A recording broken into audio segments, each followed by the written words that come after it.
Hey, this is Jaybird.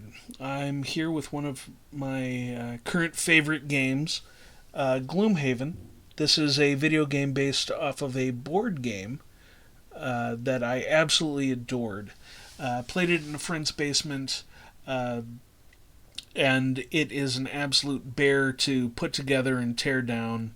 And right around the same time as the pandemic started, we decided to that it was just too much trouble to build up and tear down, for a mere 4 hour session where we would go into two dungeons and then, have to spend an hour putting it away.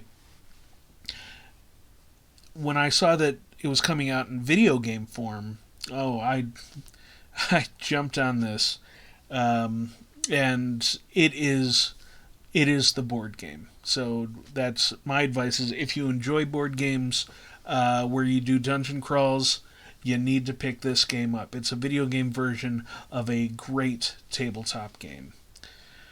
Uh, since I want you to get this and play it and probably enjoy it as much as I do, I want to do a quick here's how to play. So here we go. Pick the campaign, and we're going to pick a new campaign so you won't have any spoilers um, from just the stuff that you're going to see when you play the game yourself. I've got another game, and my guys I've unlocked about three new heroes and seen all sorts of different parts of the map. Um, for this game, we're just going to do easy and do the first room of the first map. And I I think you'll like it. You'll probably want to see the mechanics played out before doing it yourself because they can be a little bit confusing. So we'll do the guild beginner's luck. You can name it whatever you want, of course. We're just going to do easy, and we're going to manage an individual amount of gold. And um, we're going to pick what I would say are the three easiest heroes to play with. Um, and so we're going to pick a new mercenary, and we're going to pick three of these guys. You've got the Brute, who is a great, straightforward fighter. You've got the Tinkerer, a little bit of a jack of all trades. He's got some good range. He's got some good healing. He can throw down a trap. You've got the Scoundrel. Very good melee damage. Throwing daggers allows her to target multiple enemies. The Cragheart is one of the best tanks, very high health. Um, he does area attack. He does excellent hand to hand damage. And he's got a couple of good range options as well. Um, that'll let you take on multiple enemies at one time, and sometimes that'll come in handy. The Spellweaver and Mind Thief, these guys can be confusing, and look at that, they both got a health of 6. I'm I'm not going to put you through my flailing around with those guys. Um, so we're just going to pick three of these, and we'll do the Brute, the Tinkerer, and the Scoundrel. How's that? So here's the Brute. Um, and so we're just going to call him Brute. You'll want to give him a name of one of your dear friends, of course. Um, the personal quest is the thing that the mercenary, after he achieves this, he retires, and we unlock the new guy. And so, how do you want to do it? Do you want to have 200 gold in your possession, or kill 20 types of monsters? Kill 20 types of monsters, I think, is good for a Brute. He's your direct damage guy. He's going to be killing more monsters more regularly. So I think that that'd be a good one for him. Um, we're going to pick another mercenary, and that's going to be our scoundrel. And we're just going to call her Scoundrel. Don't want to get in trouble with anybody.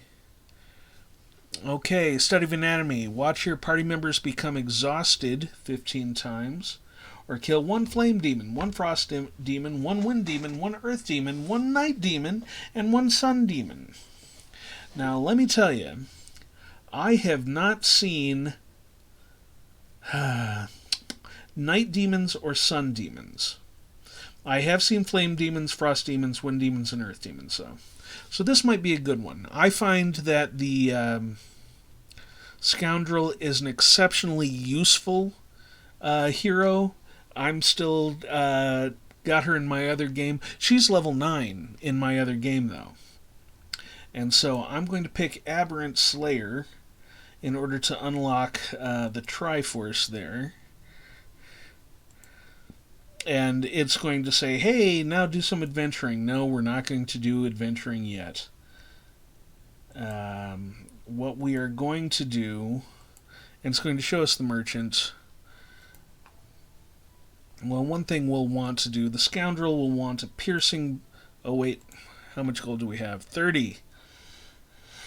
Oh, boy.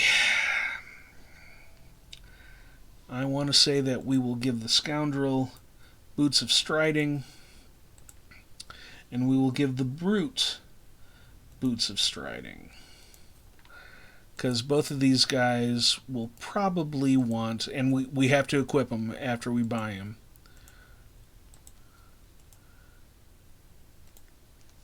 Both of these guys will probably want to take extra steps. And what do we got? Eagle Eye Goggles. Oh, that's also good. And we will go get a blessing as soon as we pick up our third adventurer, Tinker. Battle Legend. Now, do we want to kill vermlings, or... Okay, we'll get perk points. So you get 15 perk points, and then you can retire. That's something that the Tinkerer will be able to do. So first thing we want to do is visit the temple, and we will want to get additional blessing modifiers for the next quest. Don't worry, we'll pick up more gold in the dungeon. And we will have our city encounter. The great thing about the city encounters is that they subvert a handful of tropes. Sometimes, of course, you'll encounter a straightforward one where it'll ask you, hey, do you want to do something nice? And you get a reward for doing something nice. But other times it's like, you do something nice, and now you're extra tired. Well, I was going to use those energy points in my next fight. But small laden with plates of food and curious contraptions, delicacies, tried something. All right, yeah, let's try it. What's the worst that could happen? Oh, we get blessed. Well, we could have saved some money. All right, well, can't be helped. We will go to the Black Barrow, and we should check out our enemies first. We see that the archers attack at range. They got a range of 3. That's a lot more than it sounds like on here. The bandit guards will run right up to you, and the living bones, sometimes hit 2 targets in reach instead of just 1. So we're going to have to watch out for that. We're going to travel. We get our flavor text. Everyone needs to eat. The Valkroth woman offers us a reward for getting back the stuff of hers that got stolen. Well, hey, we can go to the Black Barrow and get her stuff back. Now, you don't have to worry about your characters dying in the game. You just have to worry about them becoming exhausted. If everybody gets exhausted, well, it just means you failed the dungeon. Try again. Alright. Pile of stones. Okay, so this is going to tell me that we're going to start this next one tired. Either we're going to backtrack and walk too far and be tired, or we're going to clear the stones and become too tired. Let's clear the stones, do a good deed. Maybe we'll get something. No. We just have to begin our turn by dumping 2 cards before we do anything. Now, you're not going to have that encounter every single time.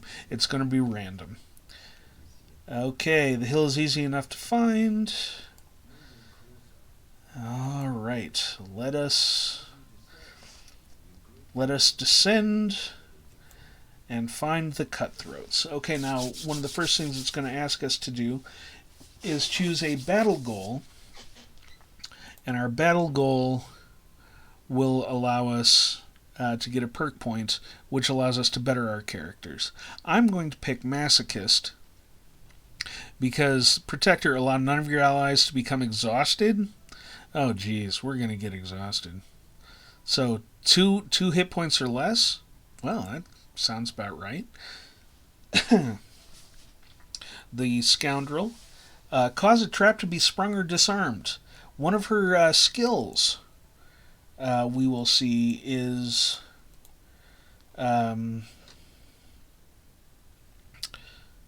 where is it? Thieves' Neck. Disarm one adjacent trap. So yes, we're definitely going to be picking that.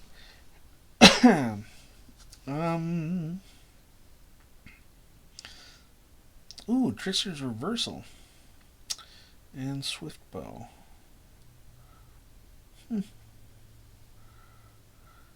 So what we're going to do is neutralize, because disarming traps is one of the things that we do.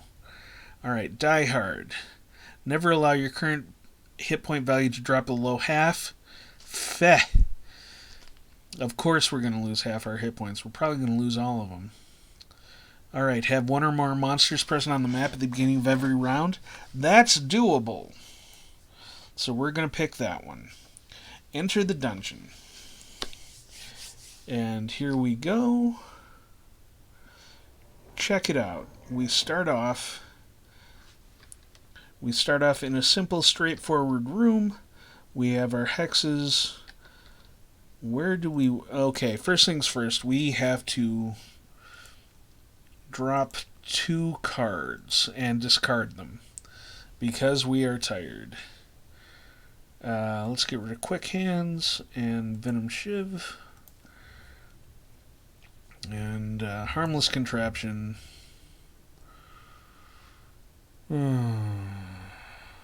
Suppose we could start with this and get it out of the way. But no, let us instead get rid of Restorative Mist and Harmless Contraption. We'll get them back after a short rest, or we'll get at least one of them back. Alright. Flavor text explaining how the bandits are taunting us. Joke's on them. If we had any valuables, I wouldn't be down here in the first place. Alright, so one of the things you can do is move your dudes around. I'm thinking something like this. Okay, so now, you see the numbers here on the left? That's the initiative. We don't know what these guys are going to have. The bandits, they might pick something low, they might pick something high. So we just have to figure out, well, how do we want to do this? Well, if they've got a movement of 2, oh my goodness, if they've got a movement of 2, that means that this guy will have a shot, and this guy will have a shot at hitting my brute, but nobody else will get hit. So we will start with the brute having a retaliate of 2. Well, as you can see on the left, you can pick your initiative. I think that since all the bandits are far away, we'll want them to go first. And my brute, well, I can put him here, and all of them will move first. So we'll do it like that. They all have to move 2, and then we'll be able to figure out what we want to do. So, let's choose Sweeping Blow, because I imagine, well, if we can switch where these guys are, I imagine that with my brute, I will be able to move to a place where I can hit at least 2 and maybe even 3 guys. So we will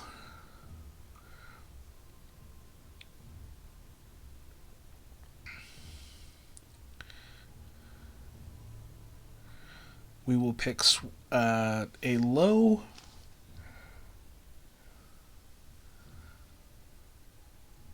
initiative card and Sweeping Blow. Oh. But we will choose we will choose a high initiative card because we want the bandits to go first.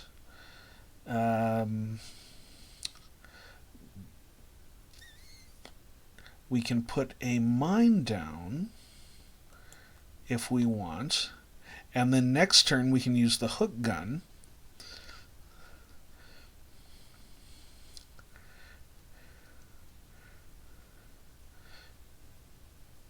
And cast a range 3 stun shot. So we've got our initiatives in the 60s here. And we can do something. Oh, geez. Our high initiative card is Single Out. So we'll choose that and Throwing Knives. So we can begin by having everybody else go first. Well, fingers crossed. The bandits might choose.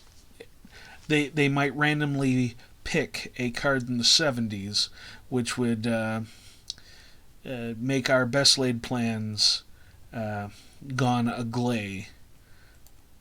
And oh, good, 15. So they do a shield of 1. They attack 2. But they don't move.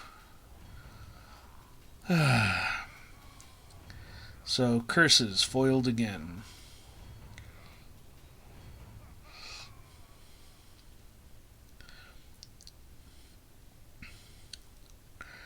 So we can move up 1, I guess. Skip movement to abandon the other one and drop a trap there.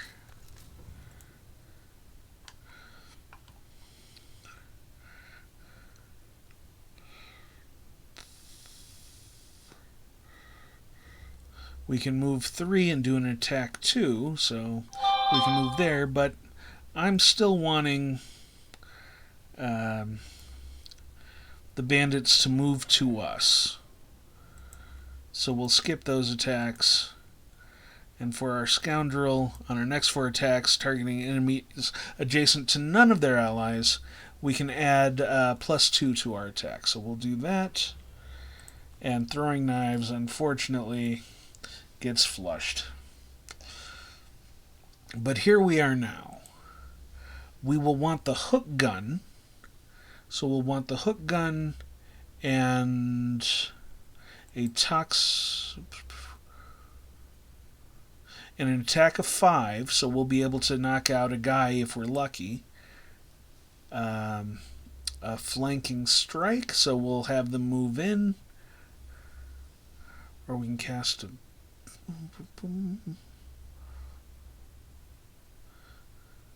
We'll use special mixture and backstab, and for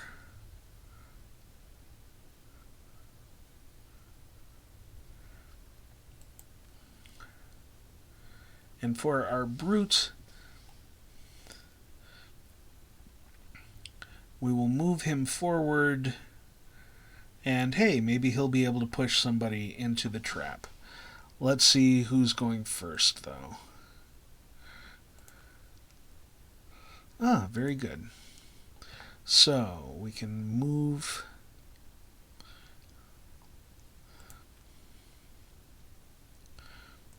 We'll move over here. We'll skip our ability. And once again, we will waste our attack. But now, the bandits are all moving, and of course they're throwing daggers. But that's okay. He will do a jump.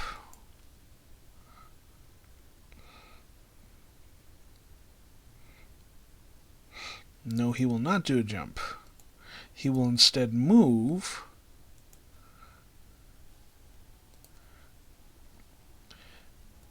And we will do our cleave against these guys.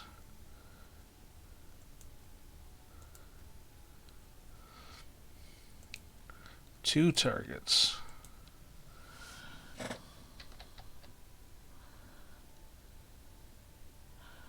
Oh, we're actually pushing an enemy. So, yeah, we're not attacking yet.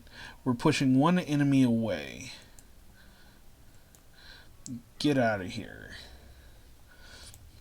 And so now for the cleave, well, I hope we get one of the blessing times twos.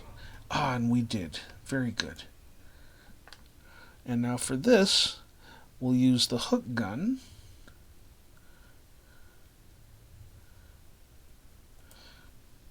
And we will pull him onto the trap. Very good. And we'll do a attack of 5 with a mere range of 2, but that's okay. We get 2 experience points for that, and I feel good about that. Alright, so for this, let's do a warding strength and a shield bash.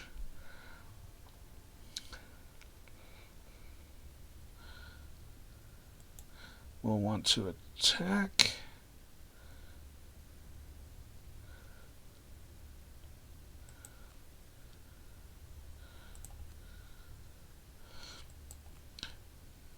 Yeah, we'll want to attack, and we'll use our recovery, so our scoundrel will be able to at least enjoy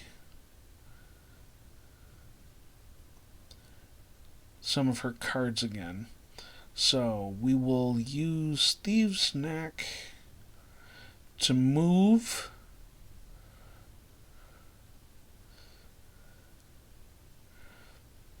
Or we can use Smoke Bomb to make ourselves invisible and do double damage with our next attack.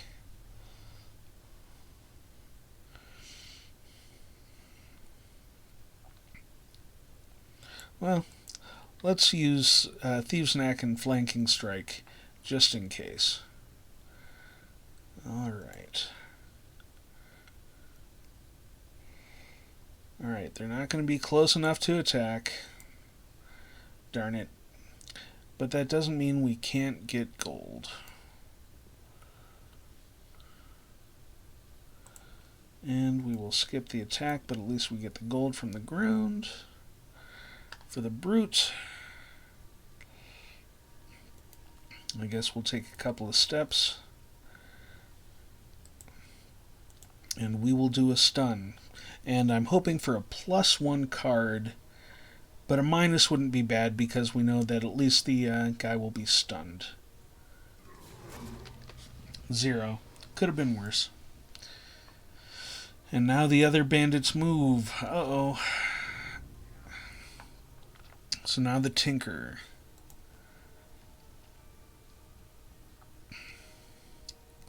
let us attack this guy and hope for a +2. Oh, +1.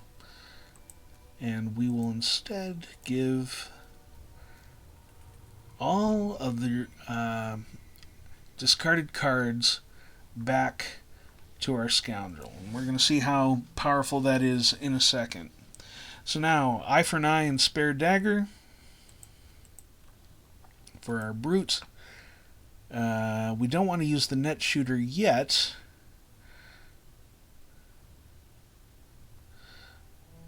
We can move and use the flamethrower.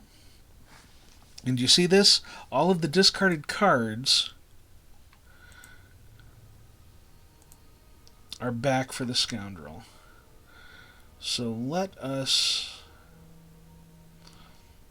we can use quick hands, do an attack,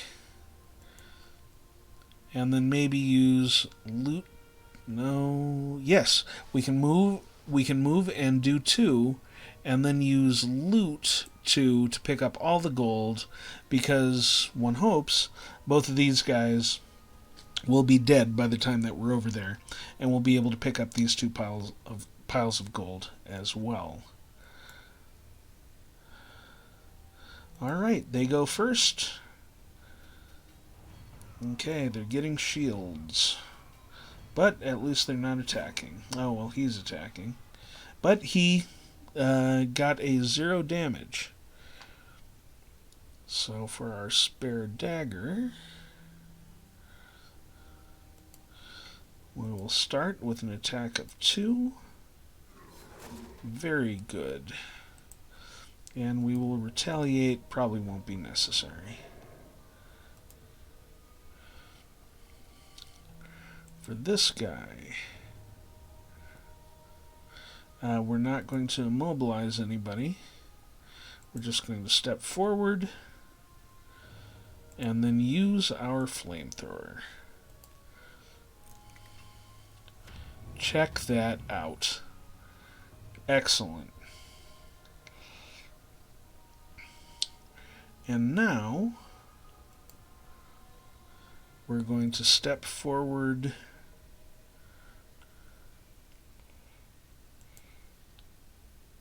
to... Oh. And since we stepped forward, we can't use the loot.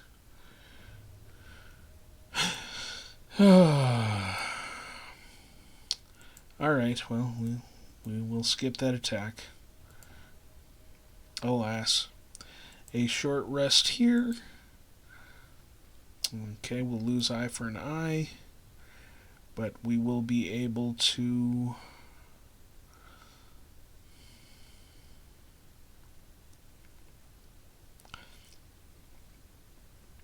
move to the next area.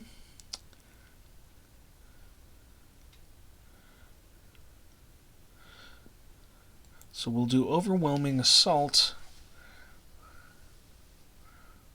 and spare dagger. Energizing tonic and ink bomb will have him open up the doors.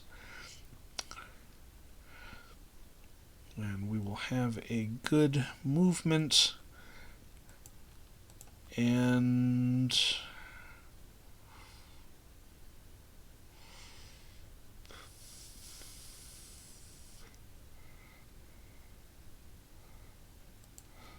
we'll do a backstab. So for the scoundrel, we're going to move here first. And here second. No. Undo. And we'll move here. We're not going to use our boots. Skip the movement. We'll backstab here. And hope that we get a plus instead of a 0. Well, a -1 is a lot worse. Or is a lot better than the worst stuff that I thought might happen. So we're going to move 4.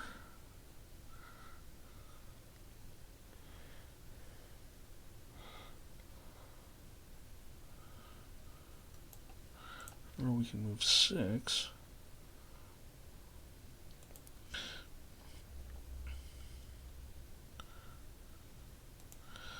Let's just move 4.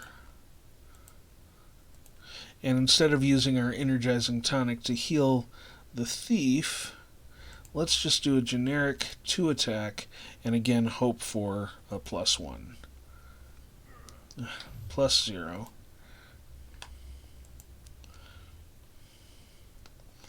Alright, so for this, we're going to use our boots.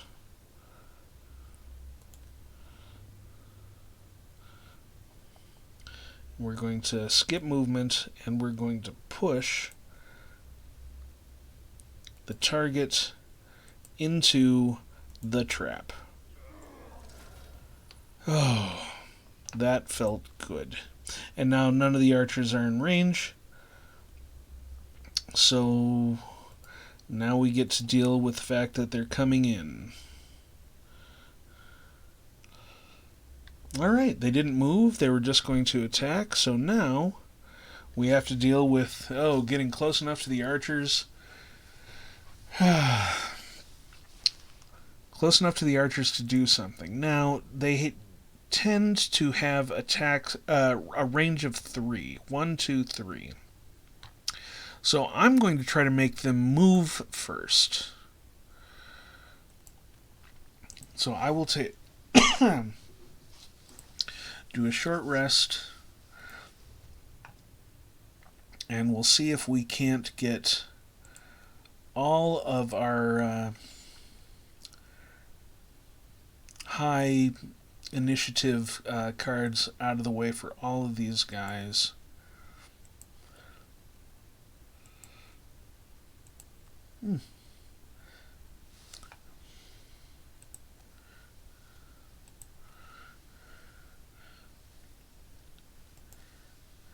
And with luck, well, unfortunately,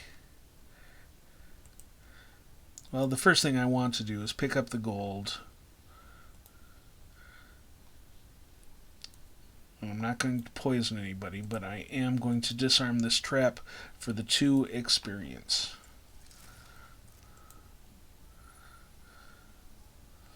And now the archers are going to move in, oh no, and start attacking my scoundrel.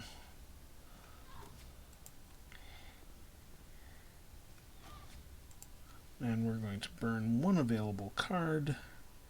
We no longer need to pull, so we'll burn the smoke bomb.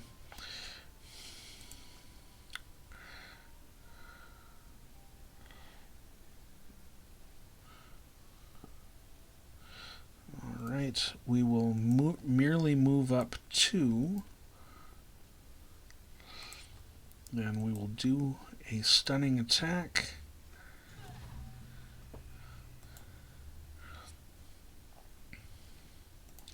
We will move 4 up here. We've got an attack of 3. And it is now the next round. So for this,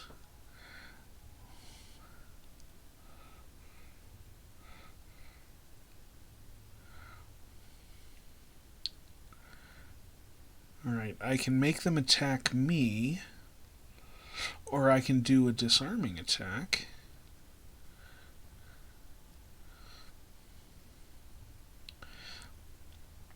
I will use a generic move. I want the 10 initiative, and a leaping cleave will let me attack both these guys and maybe kill one of them.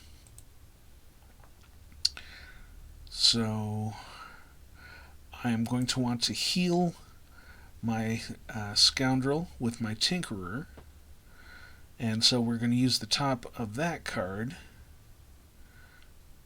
and then we can move and do a point on everybody.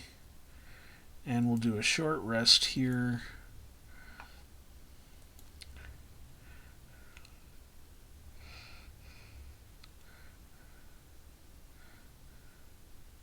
And we'll have a good move and some throwing knives, and a late initiative, because that's how we'll want to do that one.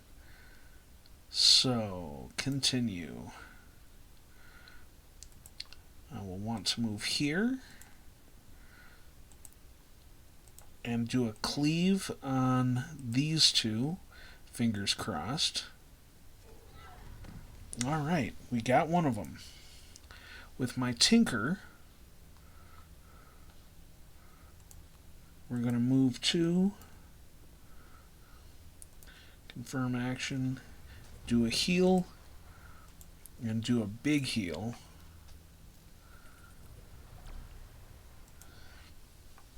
And now the archers have to attack at disadvantage, and very lucky there.